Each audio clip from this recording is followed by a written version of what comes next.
Hello student, welcome to our channel. आजको हाम्रो क्लासमा हामी डिस्कस गर्दैछौँ हल इफेक्ट र यसको न्युमेरिकल। फर्स्टमा हल इफेक्ट भनेको के रहेछ, यसको डेफिनेसन यहाँनिर हेर्ने। जस्तै यसमा के भनेको छ भन्दाखेरि कुनै एउटा करेन्ट क्यारिङ कन्डक्टरमा म्याग्नेटिक फिल्ड हामीले एप्लाई गऱ्यौँ भने म्याग्नेटिक फिल्ड एप्लाई गर्दाखेरि यो करेन्ट क्यारिङ कन्डक्टरको एक्रसमा भोल्टेज डेभलप हुन्छ अरे, जुन भोल्टेज चाहिँ करेन्टको डाइरेक्सन र म्याग्नेटिक फिल्डको डाइरेक्सन बोथसँग परपेन्डिकुलर हुन्छ। यो डेभलप भएको भोल्टेजलाई भन्छौँ हामी हल भोल्टेज र यो इफेक्टलाई भन्दो रहेछौँ हामी हल्स इफेक्ट। फेरि म एकचोटि भन्दैछु definition. When magnetic field is applied on the current carrying conductor then EMF is induced or voltage is induced across the specimen, that is current carrying conductor, which is perpendicular to the both current direction of current and magnetic field. This developed voltage is said to be the Hall's voltage and this effect is called the Hall's effect. यसको लागि बुझ्नको लागि एउटा हामी figure यहाँनिर हेर। एउटा conductor जसको thickness T र विड्थ भनेको यसको लागि B रहेछ, width.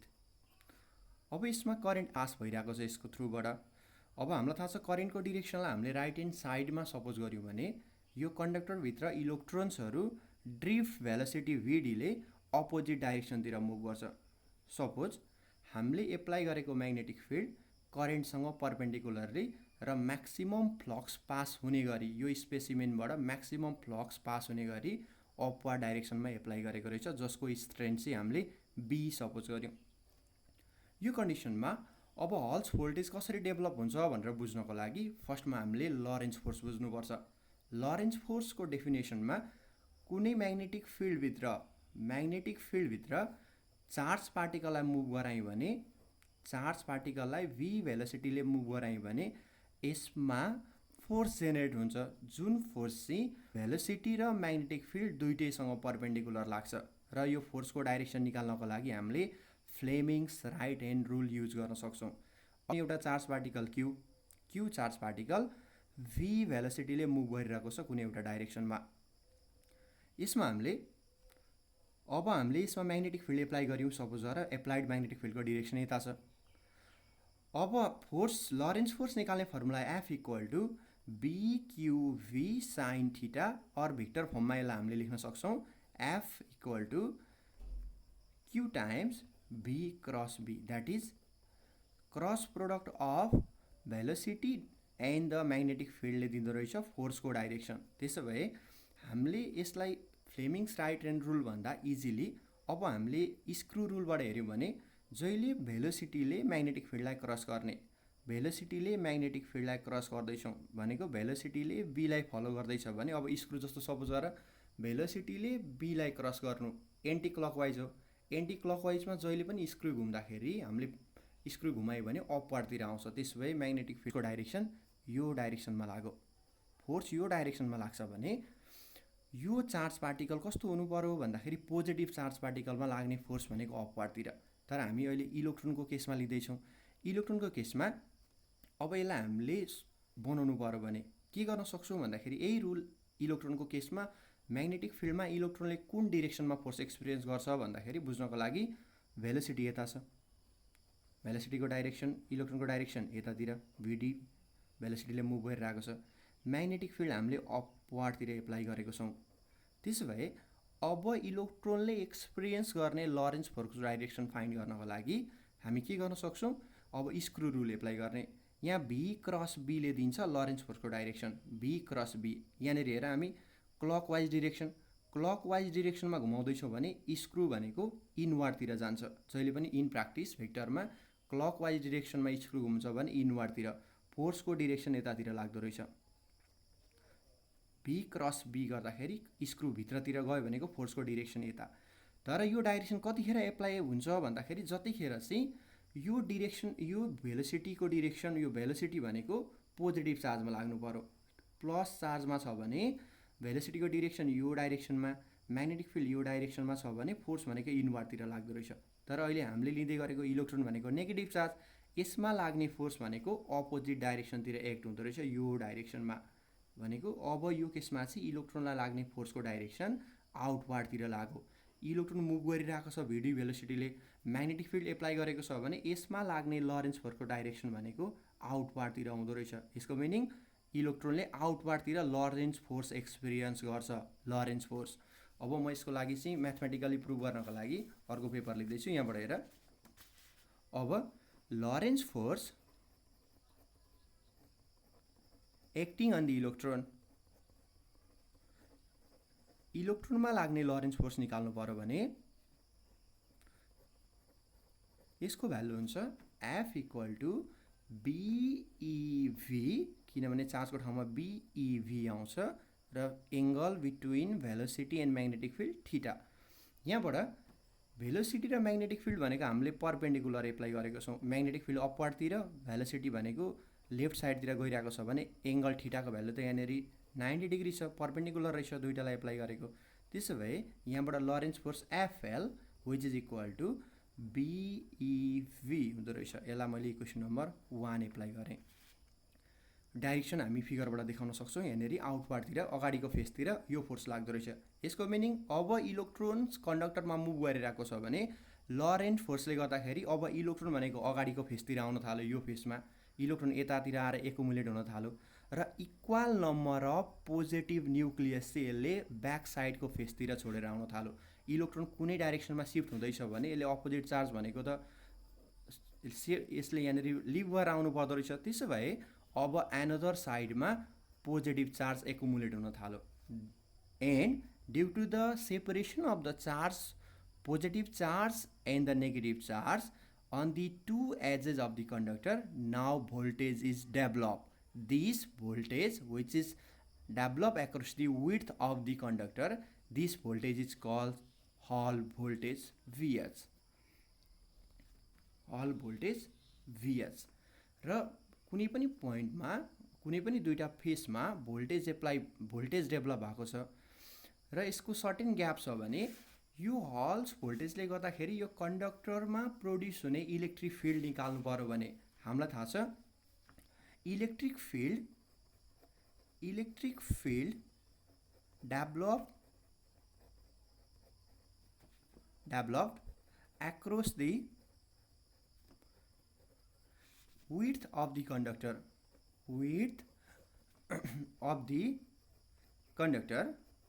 is given by E equal to potential by separation. हामीलाई थाहा छ V by D, E equal to V by D भन्ने फर्मुला पढेको छौँ। तर यो केसमा चाहिँ सेपरेसन पोटेन्सियल VH एक्रोस भएको छ विथको एक्रोसमा, र सेपरेसन भनेको B छ भने यहाँ चाहिँ VH by B, where VH is Hall's voltage, it is develop voltage across the specimen, Hall's voltage जुन चाहिँ करेन्टको डाइरेक्सन र म्याग्नेटिक फिल्ड दुईटैसँग परपेन्डिकुलरली लागेको छ, जहाँ VH Hall voltage and B means width of the conductor,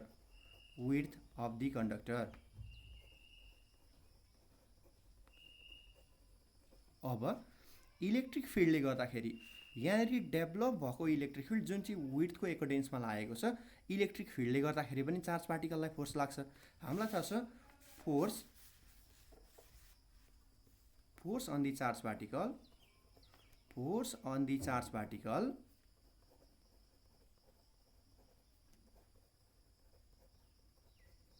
in electric field निकाल्नु पर्यो भने हामीले पढेको फर्मुला के थियो, क्लास 11 मै पढेको छौँ, जहाँ चाहिँ F निकाल्नु पर्यो भने E into E, जहाँ चाहिँ E भनेको चार्ज अफ द इलेक्ट्रोन र E भनेको यसमा develop electric field intensity E, यसमा इलेक्ट्रोस्ट्याटिक फोर्स हुने भएर मैले यसलाई FE लेख्देँ।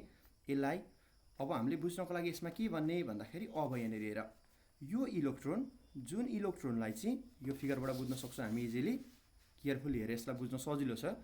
यो इलेक्ट्रोन जुन चाहिँ जसमा चाहिँ लरेन्स फोर्स भनेको आउटवार्डतिर लागिरहेको छ, आउटवार्डतिर लरेन्स फोर्स लिएर तानिरहेको छ, जसको भ्यालु चाहिँ हामीलाई थाहा छ BeV हुँदो रहेछ। यहाँनिर हामीले निकालेको छ VeV। यहाँनिर हेऱ्यो भने E constant, V constant same भेलोसिटीले आइरहेको छ, र B भनेको एप्लाइड म्याग्नेटिक फिल्ड पनि हाम्रो फिक्स छ। त्यसो भए लरेन्स फोर्स हामीले एउटा सर्टेन लिमिट्समा यसमा एप्लाई गरिरहेको छौँ। अब यसमा एप्लाइड हुने यसलाई अपोजिट डिरेक्सनमा, किन अपोजिट डिरेक्सनमा अर्को फोर्स लाग्छ इलेक्ट्रोस्ट्याटिक फोर्स भन्दाखेरि यो इलेक्ट्रोन नेगेटिभली चार्ज हो र यो साइड पोजिटिभ, यो एज पोजिटिभ र यो एज नेगेटिभ छ भने अब इलेक्ट्रोन भनेको जहिले पनि अपोजिट पोलतिर एट्र्याक्ट हुन्छ। यसको मिनिङ यसलाई अपोजिट डाइरेक्सनतिरबाट इलेक्ट्रोस्ट्याटिक फोर्सले तान्न थाल्छ, जसको भ्यालु चाहिँ E इन्टु E छ, charge of the electron and electric field इन्टेन्सिटीको मल्टिपल। सुरुमा थोरै फ्यु नम्बर अफ इलेक्ट्रोन्स मात्रै आएर एकुमुलेट हुँदाखेरि थोरै चार्जले प्रड्युस गर्ने भोल्टेज पनि कम भयो, प्रड्युस भएको भोल्टेज पनि कम भएर, र भोल्टेज कम हुन्छ भने इलेक्ट्रिक फिल्ड पनि कम हुन्छ। इलेक्ट्रिक फिल्ड कम भयो भने इलेक्ट्रोनमा लाग्ने इलेक्ट्रोस्ट्याटिक फोर्सको भ्यालु पनि कम छ। त्यसको मिनिङ सुरुमा लरेन्ज फोर्सको म्याग्निट्युड इलेक्ट्रोस्ट्याटिक फोर्सको म्याग्निट्युडभन्दा बढी छ। सरी, मैले उल्टो बनाएँ यहाँनिर, इलेक्ट्रोस्ट्याटिक फोर्सको म्याग्निट्युडभन्दा बढी छ। यसको मिनिङ के हुँदो रहेछ भन्दाखेरि electron still electrostatic force apply भए पनि इलेक्ट्रोन चाहिँ यही फेसमा आउन थाल्छन्। जति मोर नम्बर अफ इलेक्ट्रोन यो फेसमा आएर एकुमुलेट हुन थाल्यो त्यति नै चार्जको सेपरेसन बढ्यो। चार्जको सेपरेसन बढ्नु भनेको प्रड्युस भएको भोल्टेज बढ्नु, र भोल्टेज बढ्छ भने इलेक्ट्रिक फिल्ड इन्टेन्सिटी पनि बढ्दो रहेछ। इलेक्ट्रिक फिल्ड बढ्छ भने इलेक्ट्रोस्ट्याटिक फोर्स अफ एट्र्याक्सन पनि बढ्दो रहेछ, इलेक्ट्रोनमा लाग्ने इलेक्ट्रोस्ट्याटिक फोर्स पनि बढ्यो।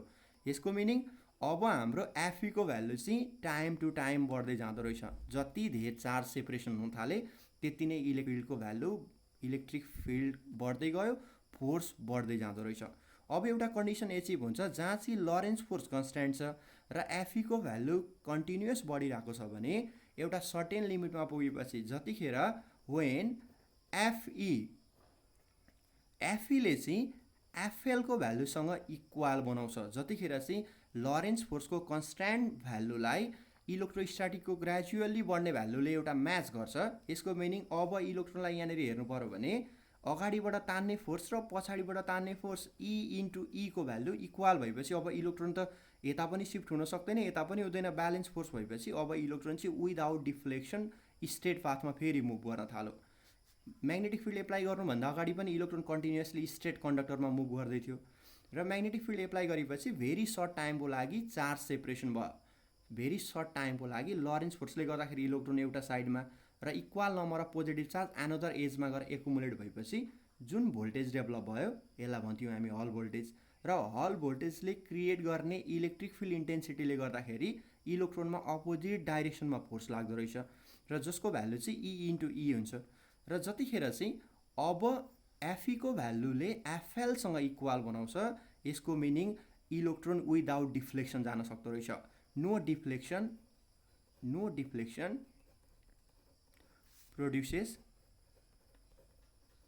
Produced in electron. फेरि इलेक्ट्रोनमा कुनै पनि डिफ्लेक्सन प्रोड्युस भएन। त्यसो भए नो डिफ्लेक्सन भएपछि अब योभन्दा बढी यसमा त चार्ज सेपरेसन हुन पाएन। चार्ज सेपरेसन भएन भने भोल्टेज पनि बढेन। त्यसो भए एउटा VH भनेको यो स्पेसिमेनमा गिवन करेन्ट र म्याग्नेटिक फिल्डमा प्रोड्युस हुन सक्ने म्याक्सिमम भोल्टेज VH हुँदो रहेछ। त्यसो भए नो डिफ्लेक्सन भएको कन्डिसनमा के बुझ्नु पर्यो भन्दाखेरि यो इलेक्ट्रोनमा लाग्ने इलेक्ट्रोस्ट्याटिक फोर्स र लरेन्ज फोर्सको भ्यालु इक्वल रहेछ। द्याट इज एफई भनेको E into E is equal to FL भनेको BEV हुनुपर्छ, जहाँ V भनेको यसको लागि इलेक्ट्रोनको लागि ड्रिफ्ट भेलोसिटी, म VD पनि लेख्न सक्छु अर VE पनि छोड्दा हुन्छ। E र E त क्यान्सल भइहाल्यो। जहाँबाट हामीले इलेक्ट्रोनको ड्रिफ्ट भेलोसिटी निकाल्नु पर्यो भने ratio of the electric field intensity due to the Hall voltage by applied magnetic फिल्डको रेसियो हुँदो रहेछ। यसलाई मैले यसलाई इक्वेसन नम्बर 2 पुट गरिदिन्छु र यसलाई इक्वेसन नम्बर 3 गिभन गए। अब हामीले पढेको छौँ वी हेभ डिसीमा हामीले एउटा रिलेसन पढेको थियो, कुनै पनि कन्डक्टरबाट पास हुने करेन्ट भनेको I इक्वल टु VENA भेना भन्ने फर्मुला पढेको थियौँ, जहाँ चाहिँ I current, V drift velocity, E charge of the electron, N free electron density भन्छौँ हामी। Electron density means number of free electrons per unit volume र A भनेको कन्डक्टरको cross sectional area.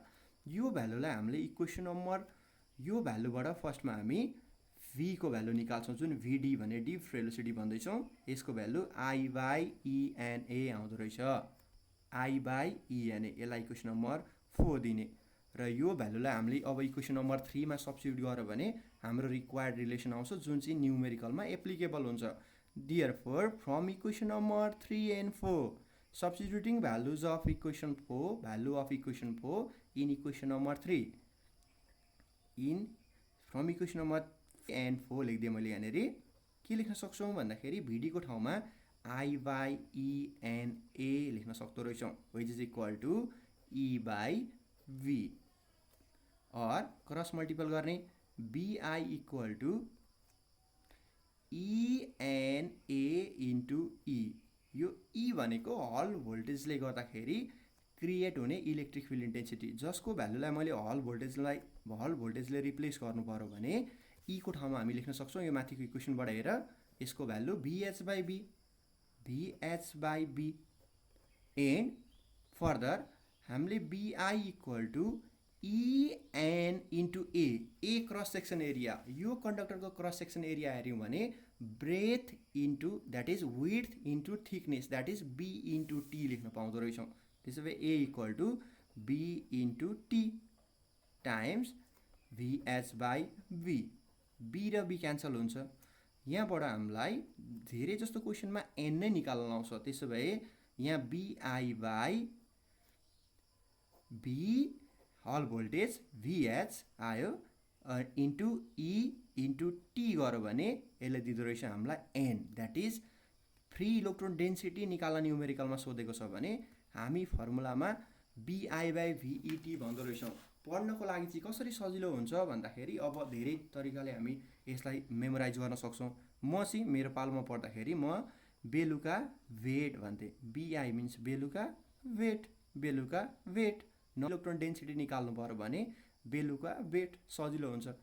Pre electron density निकाल्न लगायो भने बेलुका weight भन्ने formula use गर्छौँ, जुन चाहिँ न्युमेरिकलमा क्लास 12 को न्युमेरिकलमा सोध्ने क्वेसन यो मात्रै हो। यो फर्मुलाबाट नै आउँछ जति पनि। अब यो फर्मुलालाई युज गर्नको लागि म एउटा न्युमेरिकल यहाँ ट्राई छु।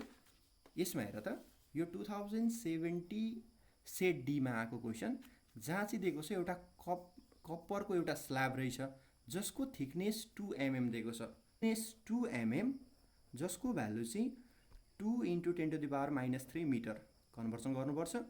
विड्थ दिएको छ 1.5 सेन्टिमिटर द्याट इज 1.5 × 10⁻² मिटर। अब प्रब्लम हुन्छ यहाँनेरि, सर हामीलाई त विड्थ त फर्मुलामै छैन। त्यसो भए विड्थ किन दियो त भन्दाखेरि विड्थ हामीलाई झुक्याउनको लागि दिन्छ, क्लियर गर है। किनभने हामीले कुनै पनि कन्डक्टरमा पास गराउन सक्ने म्याक्सिमम फ्लक्स भनेको त हामीले विड्थको एक्रसमा लाउँदाखेरि हुँदो रहेछ। जहिले पनि म्याक्सिमम फ्लक्स पास गराउनको लागि यसरी विड्थको एक्रसमा म्याग्नेटिक फिल्ड एप्लाई गर्छौँ र जुन भ्यालु B को भ्यालु अलरेडी एरियासँग क्रस मल्टिपल गर्दाखेरि एरियासँग मल्टिपल गर्दाखेरि B को क्यान्सल हुन्छ र न्युमेरिकलमा कहिले पनि B आउँदैन। हामीलाई क्वेसनमा दिएको हुन्छ तर यो झुक्याउनको लागि मात्र दिएको, फर्मुलामा हामीलाई बेलुका वेट भन्ने नै फर्मुला लाग्छ। अब फ्लक्स डेन्सिटी B निकाल्नु पर्ने माथि हेर 0.4 टेस्ला दिएको छ हामीलाई, करेन्ट दिएको छ 75 एम्पियर। पज गरेर क्वेसन पढ्न सक्छौ। र यसमा हामीलाई सोधेको छ find the concentration of free electrons पनि भन्दो रहेछ, or free electron density N भन्छ। यो निकाल्नको लागि त कति धेरै इजी छ। हामीले पढेको formula we have N equal to number of free electron density N equal to यसको भ्यालु हुन्छ बेलुका वेट। यहाँ चाहिँ V भनेको Hall voltage VH, value substitute गर्ने। यसमा B दिएको छ 0.4, करेन्ट दिएको छ 75, हल भोल्टेज दिएको छ हामीलाई 0.81 माइक्रोभोल्ट। माइक्रोभोल्ट मिन्स 10⁻⁻6 भोल्ट, 10⁻⁻6 भोल्ट डेभलप भएको रहेछ एक्रस दि विड्थमा। अब यसको value 10⁻⁻6। E charge of the electron हामी सबैलाई थाहा छ 1.6 × 10⁻⁻19 र T भन्यो भने थिकनेस, ब्रेथ चाहिँदैन, मैले भनिरहेको छु अलरेडी। ब्रेथ हामीलाई झुक्याउनको लागि दिन्छ, किनभने फ्लक्स म्याक्सिमम पास भएर जानु पर्यो भने जहिले पनि ब्रेथकै एक्रसमा दिएको हुन्छ, जुन चाहिँ पोटेन्सियलबाट इलेक्ट्रिक फिल्ड निकाल्दाखेरि अलरेडी एरियासँग मल्टिपल गर्दाखेरि क्यान्सल हुन्छ। र T को भ्यालु आयो 2 × 10⁻³ यो सबै भ्यालुलाई मल्टिपल गरेर रिजल्ट आउँदो रहेछ 30/2.592 × 10⁻28 which is equal to 1.157 × 10⁻29 electrons per metre cube. Density भन्ने बित्तिकै मिटर क्युबमा आउँछ एन्सर। यो क्वेसनको सोल्युसन हेर्योस् इजी छ। रिमेनिङ क्वेसन जति पनि छन् सबै सिमिलर टाइपमा छ। र बुझेनौ भने अगाडिको हल्सको एक्सप्रेसनलाई फेरि रिपिट गरेर हेर एकचोटि। अब अरू पनि यस्तो हल्स भोल्टेज अर हल्स इफेक्टसँग रिलेटेड प्रब्लम आउँछ भने तिमीहरूले मलाई क्वेसन पठाउन सक्छौ। आई होप यदि तिमीहरूले बुझ्यौ होला। भिडियो इन्फर्मेटिभ लाग्यो भने चाहिँ साथीहरूलाईसँग पनि सेयर गर। Okay, by by.